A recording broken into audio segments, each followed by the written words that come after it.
T twenty বিশ্বকাপের D গ্রুপের ম্যাচে আজ মুখোমুখি হওয়ার কথা ছিল শ্রীলঙ্কা বনাম নেপালের, কিন্তু এই বিশ্বকাপে হয়তো ভাগ্য সহায় হয়নি শ্রীলঙ্কার।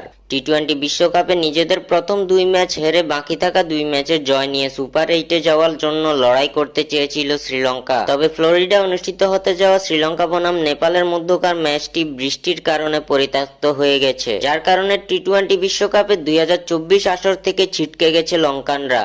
এদিকে শ্রীলঙ্কার বাদ পড়াতে কপাল খুলে গেছে বাংলাদেশের এবং সুপার এইটে যাওয়ার পথটা আরো সহজ হলো টাইগারদের জন্য।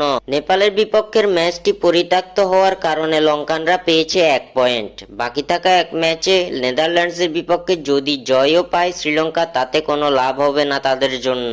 ডি গ্রুপে বর্তমানে শীর্ষস্থানে অবস্থান করছে দক্ষিণ আফ্রিকা। এদিকে দুই ম্যাচে 1 হার 1 জয়ের ডি গ্রুপের পয়েন্ট টেবিলে দ্বিতীয় স্থানে অবস্থান করছে বাংলাদেশ। শ্রীলঙ্কার ম্যাচ পরিত্যক্ত হওয়ার কারণে বাংলাদেশের সুপার এইটে